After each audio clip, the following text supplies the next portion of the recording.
listening to the Otakuology Podcast with Otaku Mike Engine Graves.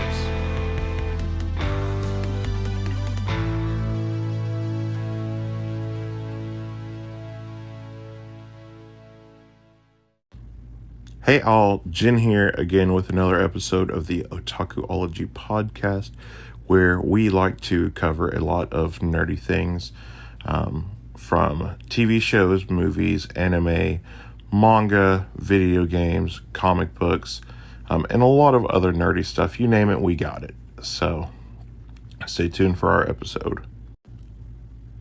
So in this episode for Over the Garden Wall, we're covering chapter or segment 7, however you want to call it. It is called The Ringing of the Bell. And the synopsis for this is: an unexpected darkness tears the gang apart. Wirt takes charge and meets Lorna, who is forced to do housework by a nasty witch with a magic bell. So in the opening for this episode, we actually see one of the characters that's in the opening. Basically, kind of in this catacomb areas. It really reminds me of the catacombs under, I believe it's France, where they actually stacked all the bones and everything, and they look more like designed walls that would be almost in like a church or something like that, but made out of bones. So it is kind of a weird art display, but we have one of the characters basically sitting there and making or stacking these bones together in different ways and putting them in this little room that she's in.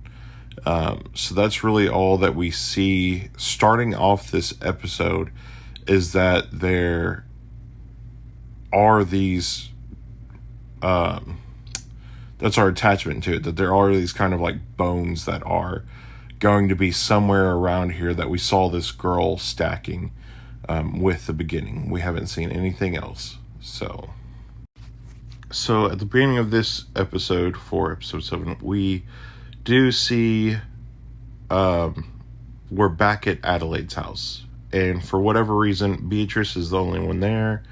There's nothing, and she looks kind of down, which I feel like alludes to something we find out later on in a different episode, as well as everything that happened. You know, she feels like she betrayed Wirt and Greg, and Wirt kind of found out that Adelaide wasn't such a nice person. She was pretty evil, but he didn't know all of the lines of everything with it, that, you know, Beatrice was gonna leave them and basically like take the place that she was actually bringing them to do.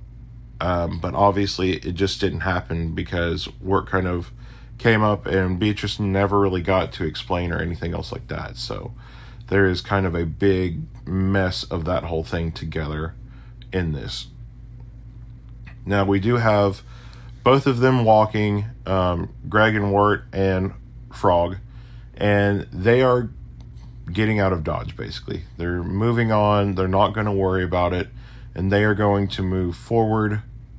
But the downside is this also, with the untrusting of Beatrice, actually has this other thing geared towards back with Wirt towards Greg. We find out in the episode, you know, basically that Wirt resents Greg in some form because of his own parents' divorce and his mom's remarry. And that's how they're brothers, is because of Wirt's mom had Greg. So we do have that, and how we're not exactly sure. Through Wirt's eyes, it seems like it's bad, but kind of looking at it from the outside in, it might not be so much, because Greg is kind of the person that stands alone with everybody else. You know, he supports those decisions that are made if it sounds good, but Greg's dad basically is trying to push Wirt to do things, which it almost seems like he tries to not do those, and he thinks that it's more so that it's Greg's dad's fault that he doesn't do some of these things because they push him so much. And, he doesn't want to, and it just seems like a good idea. I think it's kind of that resentment of his mom's decision, maybe, that he's been carrying with him for a while, because we're not exactly sure how old Greg is, but I mean, obviously they've lived in this situation for a while, as old as Greg is. So we have that, though, where Greg asks Wirt kind of what they're doing, and he's like, I'm just trying to find us a place out of the rain.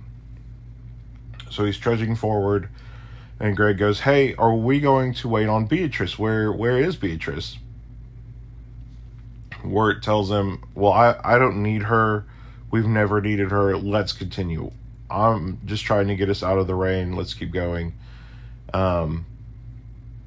And we also kind of have this other part in here with Greg questioning what the plan is. What's the plan? You say you have a plan. What is it, Wirt?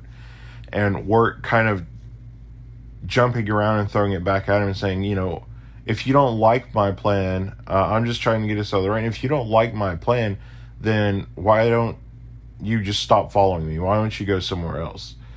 So again, we do have that kind of resentment of brothers, basically. But from this part, we have gotten to a point where they do kind of jump over a wall, which we do see a lot of these little stone brick walls everywhere, which I wonder if any of those pertain to anything in this. Maybe not. But we find this kind of really creepy, rundown looking house. 2 stories. We're not exactly sure what it's all about just yet. So in this next part of the episode, we have them actually going into it. They go in, there's candles lit everywhere. There's a basket of the little black turtles, which, as we've seen with episode 1 with the dog, you don't exactly want to eat those for whatever reason.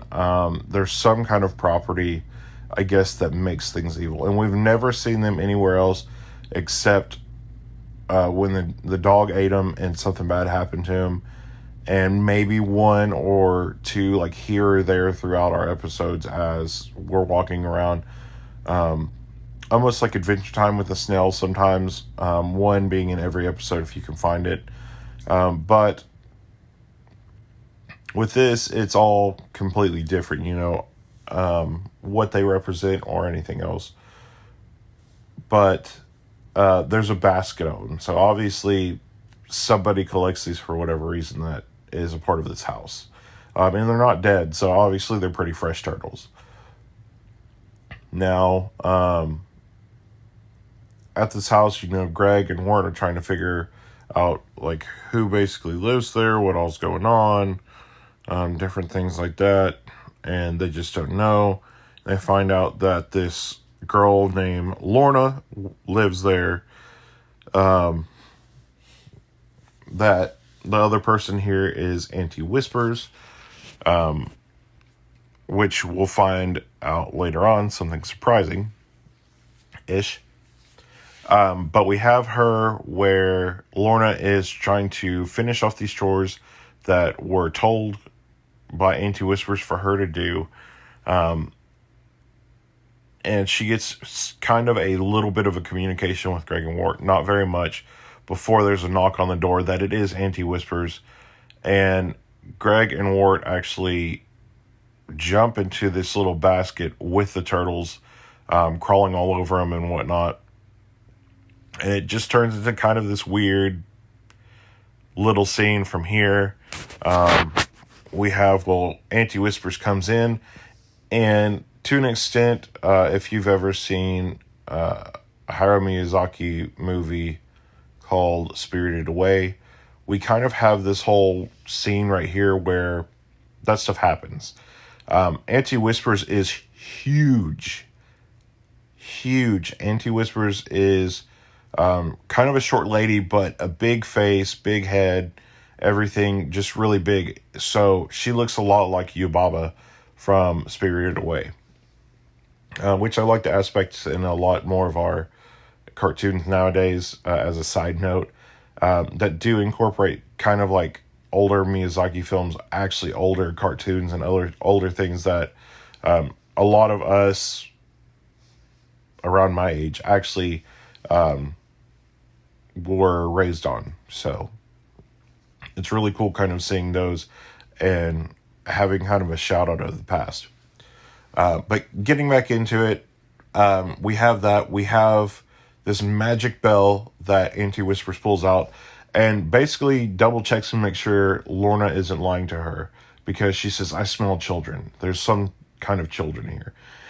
And with that aspect, we kind of do get a little bit of one of the Winifred sisters, being able to smell children and who's there. Oh, they're in costumes. And basically being incognito, with them being in the baskets, which she points. Auntie Whispers walks over, reaches inside, and doesn't grab one of the boys, which is good, but pulls out one of these turtles.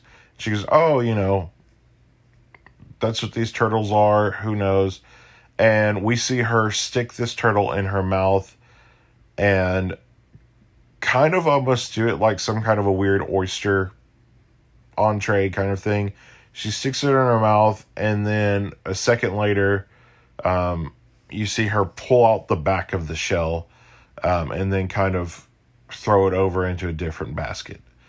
I can't remember what she says about it, because I feel like she says she thinks they're good, but they're close to turning, maybe. So that's just another weird thing with that. Why that's involved in that. Maybe when turtles start turning where they're going to be more like, pass on or whatever, maybe they start spelling like children. Who knows? But before she goes, she rings this bell again and asks Lorna to basically sweep and clean the rest of the house downstairs, knowing that it will probably take her the time until Auntie Whispers wakes up. Now, here's kind of the thing with that is, obviously, she's not just alone. Obviously, now Wirt and Greg are in the house. Auntie Whispers goes to bed. Wirt comes out and actually helps Lorna clean the house. While she's sweeping, he's basically rubbing all the cracks and everything, making sure that there's oil or cleaner on top of it, everything else. Which we do get kind of a weird thing here. I feel like, as we've seen in episode 5, where they went and visited Endicott, he tells us that everything kind of happened over a girl. And in this instance, with this one, it almost does seem like that hope of being with that girl is now lost with Wirt, and that he is now trying to make moves and see how everything works out with Lorna, which we do see later on at the end of the episode, where he asks, do you want to come with us? And get away from there. So we don't know if this other thing that is possessing Lorna wants to go with him for a reason, or if Lorna herself actually wants to go with him for a reason. So Lorna and Wirt end up cleaning this whole thing. The frog actually gets up the stairs into the room with Auntie Whispers and swallows her magic bell. Greg sees it, and then they hear basically, everybody needs to watch out. The bell's gone. Greg is running with Frog from Auntie Whispers and trying to get away from her, while Wirt kind of grabs a hold of him and Lorna and kind of shoves them into the closet that we saw Lorna come out of originally, which isn't such a good thing in the long terms of things.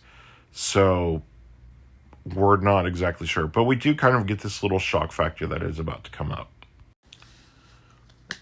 And so that thing, that actually is a big thing for this, is finding out that the bones aren't from Auntie Whispers. That's kind of our big shock factor here. They are in this closet, and Auntie Whispers starts talking to him, and then you get this kind of creepy, low rumble that she tells you in her big voice, and says, you need to watch out, get out of there, basically. She'll eat you. And we get this thing where they're in there, we don't see Lorna per se, and they're both kind of laughing, Wirt and Greg, and they're like, we don't get that. And behind them, this figure who we assume is Lorna starts to actually change, because they're wearing the same outfit, into this floating kind of demon that wants to eat them. And Greg here, as our comedic character, sits there and goes, ha ha, oh, well, we thought that the witch was the people eater, and come to find out that it's actually Lorna that is the people eater. So now the roles of this completely change. Auntie Whispers is now kind of seeming like a good character, a good person trying to watch out and not have people get eaten. Yet somehow it always happens. And Lorna is this bad demon that almost has like a Dr. Jekyll and Mr. Hyde complex, where when she is actually Lorna, then she's Dr. Jekyll and real nice and all this other stuff. And after that, whenever the demon takes possession of her, she turns back into or this demon, and it's like Mr. Hyde. I must eat people, I must do all this, which could be another good standard for different things that do disappear here in the unknown. If it's a third power, or if this is actually from the beast himself, playing in the unknown and affecting somebody, or maybe a offshot of his power. Maybe Lorna ate one of the turtles and she's not really strong enough. We do find out, though, from like what Greg said, that Auntie Whispers is a witch. So I wonder if that kind of change factor with these turtles that made the dog kind of freak out, turn into this monster, that if witch or kind of magic folk, when they eat them, doesn't affect them. And that's the only thing I could think about, is that maybe Auntie Whispers, on top of trying to keep Lorna under control, and maybe feed her these turtles as a thing instead of eating people or other objects or whatever, is also put this on her that now Auntie Whispers is also supposed to eat these things. Now, the other thing is when it comes down to their attire, they both kind of look like maids, which makes a little sense for our Betty Boopish character from Tales of the Dark Lantern episode from the Dark Lantern Inn. So it does seem like a lot of women characters do wear this attire of kind of the bonnet and the dress and having the apron and stuff on as well. But there's a couple other things that are in this. We see Auntie Whisper's hands, and Auntie Whisper's hands are more of like a red, pinkish color. Auntie Whisper's face is white, except for her nose. Her nose is like a blue. And the only thing that makes sense maybe is that maybe having the bell to command her, and also having one of these faces, maybe it makes her look like the beast. Or not the beast. It makes her look like the demon that possesses Lorna. And maybe that protects her a little bit. Who knows?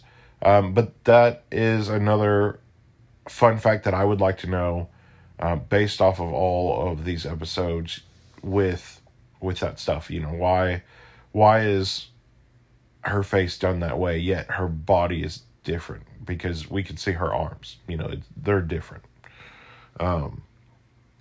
We do have here, though, where Wirt and Greg get out of the window is in that room, in that shack, and leave, and the demon starts following them.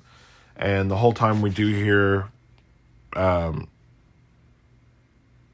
Lorna / the demon talk and calls them her turtles again, as always, whatever she calls them.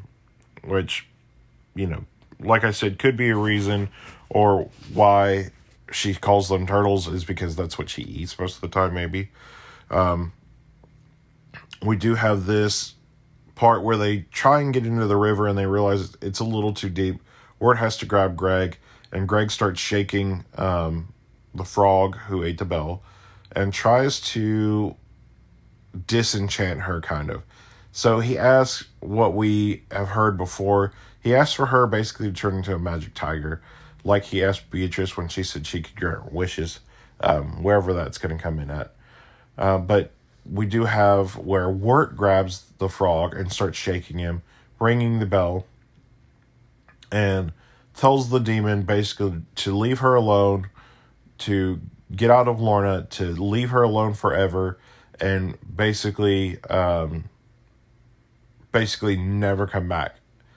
And this works. Lorna kind of glows for a second, this demon comes out, floats up in the air, and we kind of get this where it dissipates into nothingness, as kind of the middle chunk ending of this episode. So the demon is now gone. What will we do from here? And it just makes it kind of weird. But back to that question that I asked, was it the demon that wanted to go with Wirt and Greg, or was it actually Lorna that wanted to go with Wirt and Greg to kind of leave and get away from everything? So, at the end of that encounter, we do have where it does look like Lorna gains color back in her face instead of the white that she was from the demon possession. We also do have this part where Auntie Whispers asks, I thought that they were trying to steal you away from me.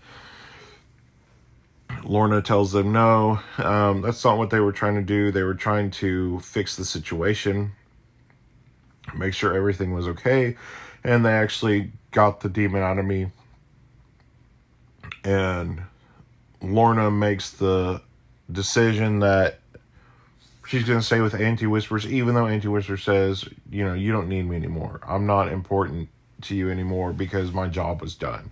All I was supposed to do was keep the demon at bay with the bell, and now that it's gone, there's nothing there.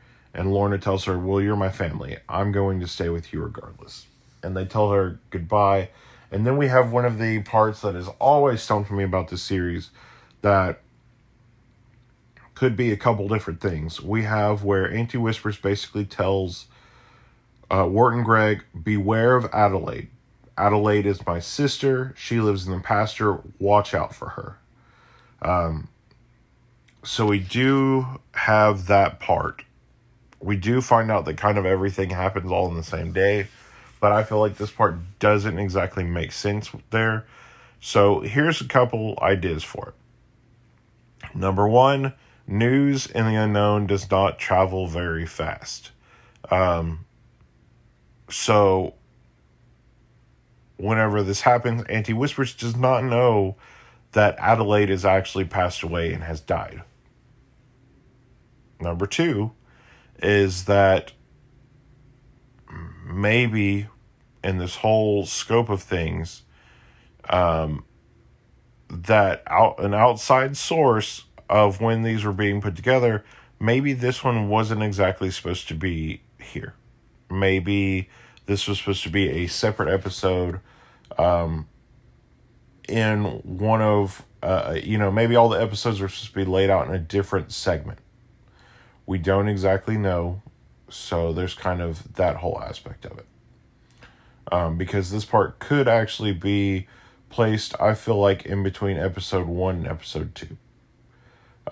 That's where they first meet Beatrice in episode 1. Beatrice isn't with them. And then we have this third part. Now, the only thing that wouldn't make sense there is that we don't have the smoke and everything coming out of Adelaide's house. So it does seem like different episodes or different parts of episodes were kind of spliced together. That makes it a little weird. But as I said, that part just seems a little weird. We're not exactly sure.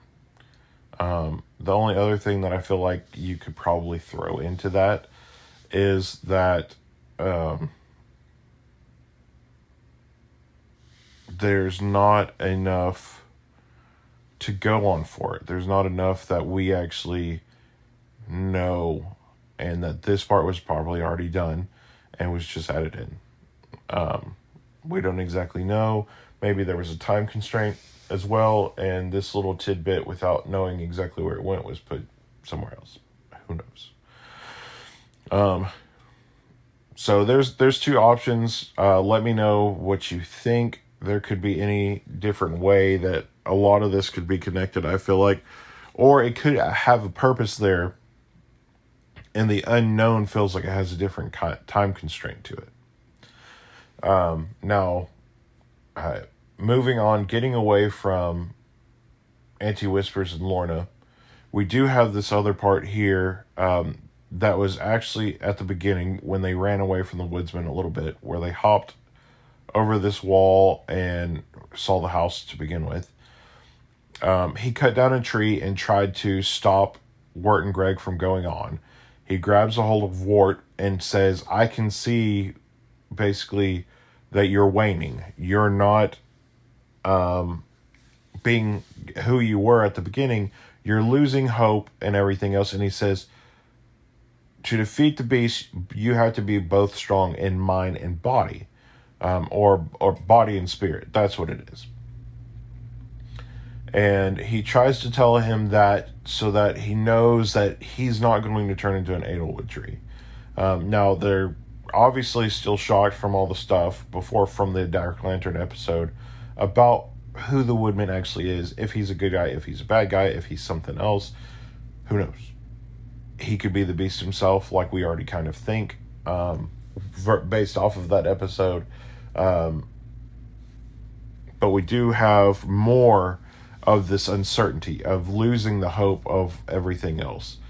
And I feel like with this episode, it does show a lot when Wirt gives up going after this girl that he likes that goes to his school. There's a little sneak tidbit. Versus him trying to now kind of have this little time and go after Lorna. I feel like that is a thing. And when that happens, I feel like it's almost that time in high school where you ask out the girl you want, and maybe it's like your friend tries to console you about it and say, oh yeah, well, I'll hang out with you more, basically.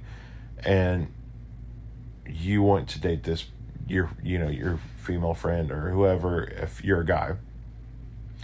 And I mean, it crosses over on both sides, honestly. Or maybe there's another, like, nerdy girl that because she doesn't know you or something, she says no, she rejects you. And a little bit as you keep doing that, as you ask, it chips away at you, and you lose a little bit of hope. Everybody's kind of been through it. But I feel like with this episode, we're actually seeing it. And this is also part of what makes Wirt lose hope going forward. Because obviously with Greg's never lost it. Like I said right at the very beginning, Wirt is the one that we see kind of his character fall into turmoil as he keeps going forward. And we do get a little scene there where he's peppy and talking about it and whatnot. And we have at that one scene where the woodsman tried to tell him to beware the beast again, everything, that the beast does come out and say, hey, woodsman, we need to talk. And I don't know if they were an audience looking the whole time or after Wirt and Greg left from Lorna and Auntie Whispers that they were an audience then, but as they see them moving forward, we do have this part of the beast where he's sitting and talking. Yes, he's losing hope. Yes, he's going to basically have this stuff happen to him where he will, undoubtedly turn into an Edelwood tree. And he tells the woodsman, your little gimmick that you pulled basically could have ruined the whole plan of having this firewood and everything for the Edelwood tree. And why would you do that to yourself? It's almost like you don't want to keep the lantern lit for your daughter. Which obviously we've heard it before. We've seen all this other stuff. The Beast is really weird about his lantern, or so-called lantern, whatever. So, I like this part right here where the woodsman tells him that children's lives are not tokens. You can't sit there and expect to trade them off in very easy ways or whatever and not have repercussions from it. I feel like in this sense, it's the woodsman saying, because the woodsman is a dad as far as we know. We just haven't seen his daughter. And that the Beast plays on it, that her soul is in the lantern, whether it is or not. That for this to continue forward and everything, that he has to keep getting these. He has to basically despair and throw these children into harm's way and whatnot, and have them lose hope and continuously do this to people in the unknown to make sure that there's this trade-off for the oil for the Edelwood trees and going from there. Now, of course, we also still don't have part of this other stuff of knowing per se about the Beast and why everything is happening the way that it is. But we do have more and more things popping out, seeing the Beast more, getting some more of the other parts where the woodsman is now being seen more. He's being tested. Almost every time we see him and the Beast, he's being tested by the Beast. As well as Wirt and Greg losing more, well, not Greg, but Wirt losing more and more hope as they go. And kind of hearing some more little crazy stuff that the Beast says. So, in this part, right here at the very end, I feel like it speaks a lot of volumes that we know. Like I said, we have this argument between the woodsman and the Beast. You can't use children as tokens, basically. And also, the woodsman bringing up there has to be another way. This can't be the only way that is a continuous factor in this. Kids basically passing away or whatever and turning into Edelwood trees because they lost hope. And with the Beast's response, which we do get kind of this freaky response, and it does go into more of a weird, solemn, really drop down, baritone-esque response. And he virtually says that there is no other way. There is me, there is my way, there is the forest, and there is surrender. And that's what he tells us right here at the end. So he is the only one in the flash of his body we'll see later on in one of the episodes, which I think is episode 10. So stay tuned for that one. The Beast's body actually looks like Edelwood trees. And I think because of that the Beast is some kind of spiritual, almost deity of the forest. That is why he says that the forest is the only way, or that the forest has basically given him this body and everything, because it does look like Edelwood trees. You don't see it in the light, which I think is another reason why we never see what he really looks like except in the shadow. I feel like when lights hit him, he doesn't exactly exist. Kind of a weird coincidence there. And when it comes down to it, that the understanding of how it is with the lantern and everything actually makes a lot of sense. It could just be the light from the lantern too, though, without us knowing. Is the lantern, in a way, almost seems like it represents the Beast. The The lantern is dark, the beast is dark. The lantern has a light that comes out of it. The beast, his eyes have lights that come out of it. The little thing that is in there, just kind of spoiling that part for you guys already. The lantern has the beast soul in it.